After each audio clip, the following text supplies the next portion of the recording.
वृक्ष जैसी छाया।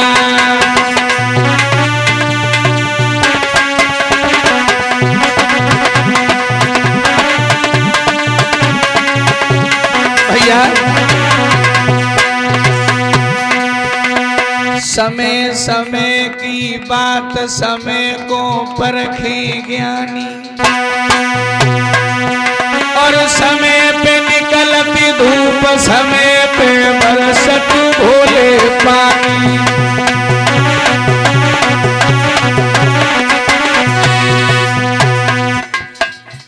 पड़ी जब करजा की तंगी, भैया कर्म लिखी नहीं मिटती भूप पे हुक्म करे भंगी। कर्म गति तारे सुनाई टरे, कहाँ राजा हरिश्चंद्र यार में तरे घर नीर भरे। लिखो जो ब्रह्मा ने लिखो, होनार बलवान नाय मिल मिटवैया देखो। भैया कर ले हरे को भजन हियन दुई दिन कोई मेला है। तासे कर ले हरे को भजन हियन दुई दिन कोई मेला है।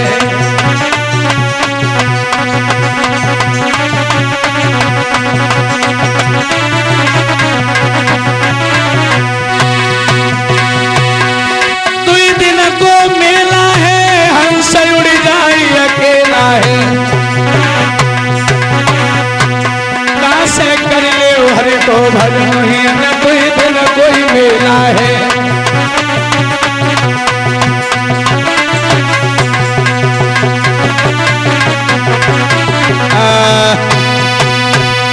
याद रहे लोगों, सत्तू लिए खाने जा रहे थे, विश्वामित्र भिखारी बन के आ गए।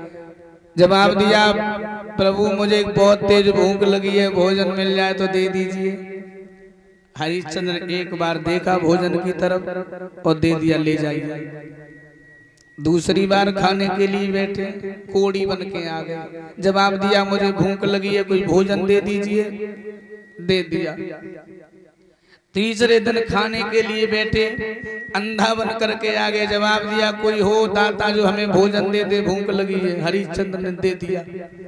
हरिश्चंद्र ने मन में विचार किया, परमात्मा में तुम्हारा इशारा समझ गया। मैं समझ गया कि मेरी किस्मत में भोजन है नहीं, तो अब हम भोजन करेंगे ही नहीं। लोगों भोजन छोड़ दिया। 27 दिन हो गए, अन्न का दाना पेट में नहीं गया। धन्य लोगों उस धर्म के ठेकेदार को। कालू मेहतर ने जवाब दिया, हरिया पानी नहीं है, जाओ पानी भर के लाओ। चले हरिश्चंद्र, इधर से हरिश्चंद्र, उधर से रानी तारा। घड़ा को भर लिया। लोगों शरीर में शक्ति नहीं है जो घड़ा को उठा ले। रो रहे हैं बैठे बैठे, परमात्मा क्या लिखा है मेरी किस्मत में।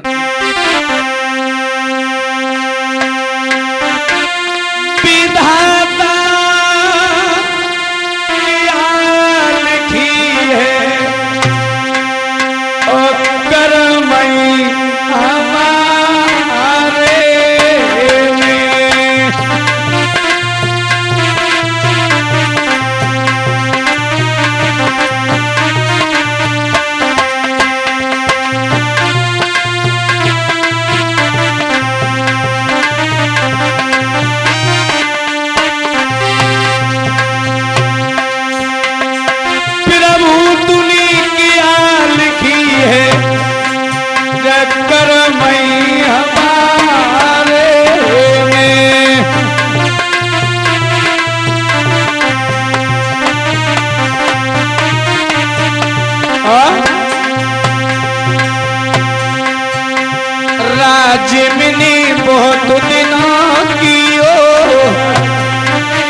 महाराज हरिश्चंद्र, महारानी तारा, रोहित की याद आ रही। लोगों, मुसीबत में अपनों की याद आती है, मुसीबत में अपनों की याद बहुत आती है लोगों। तब तक रानी तारा आ गई। जवाब दिया, रानी तारा आप, मुझे पता था रानी मेरी हर मुसीबत में तुमने ही मेरा साथ दिया है। रोहित कैसा है? ठीक है, रोता तो नहीं है? आपकी याद आती है तो बहुत रोता। रानी उसे समझा दिया करो, महारानी मेरे ऊपर एक एहसान कर दो, क्या मेरे घड़ा को उठवा दो। रानी बोली, महाराज ज्ञानी होकर के अज्ञानी की तरह बात कर रहे हैं आप। मेरे हाथ में एक ब्राह्मण का घड़ा है, आपके हाथ में मेहतर का घड़ा है। अगर हमने आपके घड़े को स्पर्श भी किया, छुआ भी, तो धर्म चला जाएगा हमारा। हरिश्चंद्र बोले, क्या ये वही रानी तारा है जो एक बार हमारे साथ काशी में बिक गई है? हाँ, तब इसका स्वार्थ था हमसे, इसलिए अब से हमसे कोई मतलब नहीं रहा है ना। रानी बोली, महाराज आप परेशान न हो, आप परेशान न हो, एक उपाय मैं तुम्हें बता रही हूं। आप छाती तक जल में घुस जाइए, ताकत लगाना, घड़ा आपका उठ जाएगा। मैं तो जा रही हूं। हरिश्चंद्र लोग और रानी की तरफ फटी फटी नजरों से देख रहे, कुछ नहीं बोले। रानी तारा वहां से चली गई, छाती तक जल में घुस गए, ताकत लगाई, घड़ा सर पर उठा करके रख लिया, बाहर निकली। शरीर में शक्ति नहीं है, 27 दिन से भोजन नहीं खाया।